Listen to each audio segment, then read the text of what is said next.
Ward number 7માં 1 વર્ષથી લઈને પીવાના પાણીની સમસ્યાને લઈને વિરોધ પ્રદર્શન. છેલ્લા 1 વર્ષથી પૂરતા પ્રમાણમાં પાણી ન મળતું હોવાને અને શુદ્ધ પાણી ન મળતા હોવાને કારણે આજે વોર્ડ નંબર 7માં આવેલ ગુજરાત ભાગાની મહિલાઓ આજે કમેટી બાગ પાણીની ટાંકીએ હોબાળો મચાવ્યો હતો.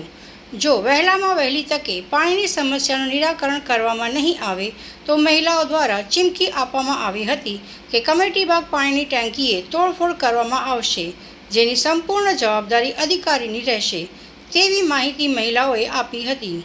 કાળઝાળ ગરમીમાં લોકોને પૂરતું પીવાનું પાણી મળતું નથી અને જો મળે છે તો શુદ્ધ મળતું નથી અને સમય ઓછો મળે છે.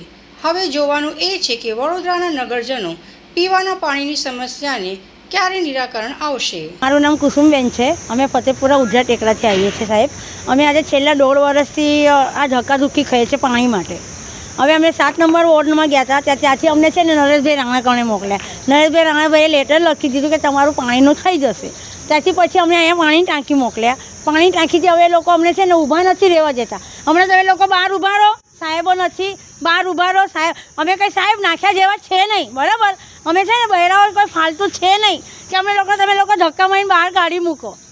અમારા પણ માણસો છે કે તમારું આ પાણી ટાંકી પણ તોડી નાખે એવા છે. અમારા પણ 95 ઘર છે કે તમે લોકો આવી રીતે રિસ્પેક્ટની વાત નથી કરી શકતા અમારી જોડે. શું કીધું અધિકારી એવું કહે છે કે 2 દિવસમાં પાણીનો તમારે નિકાલ લાવી છે. 2 દિવસમાં પાણીનો નિકાલ નહીં લાવે, પહેલાં અમે પોલીસ કેસ કરીશું, પછી અહીંયા તોડફોડ કરીશું.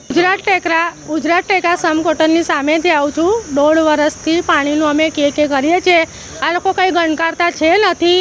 પછી અમે 7 નંબરની ઓફિસે ગયા, એમનો નંબર બી આપ્યો, એમને ફોન ઉઠાવતા નહીં. મિટિંગમાં છે છેલ્લા અમને આ સયાજી બાગમાં આવવું પડ્યું પાણીની ટાંકી. તો અમને એવું કહે છે 2 દિવસ 1.5 વર્ષથી અમે સહન કરીએ છીએ ને 1 કલાક પાણીના અંદર પાણી ગંદુ આવે છે તો પીવાનું પાણી ભરીએ તો વાપરવાનું પાણી. અમારા છોકરા બીમાર, અમે રોજ પાણી લઈ આવીએ છીએ નોકરી ધંધોથી, બરાબર. આ લોકો રાજનીતિ લઈને બેસી ગયા છે, એ બધું આપણા પર જ છે. આ લોકોને કોઈ ફરક નહીં પડે. પણ મેં તો કહું છું 2 દિવસનો ટાઈમ આપ્યો, 2 દિવસમાં નહીં થશે તો એ તોડફોડ થશે. ગુજરાત પાગા કરીને વિસ્તાર છે, ત્યાંના રહીશો છે. આજે પ્રથમ વખત અહીંયા આવ્યા છે. એ 2 કલાક પાણીની માંગણી કરી રહ્યા છે, પણ મેં એમને સમજાવ્યા છે કે વડોદરા શહેરમાં 1 કલાક પૂરતા પ્રેશરથી પાણી આપવાનું હોય છે તો કોઈને વાંધો નથી હોતો.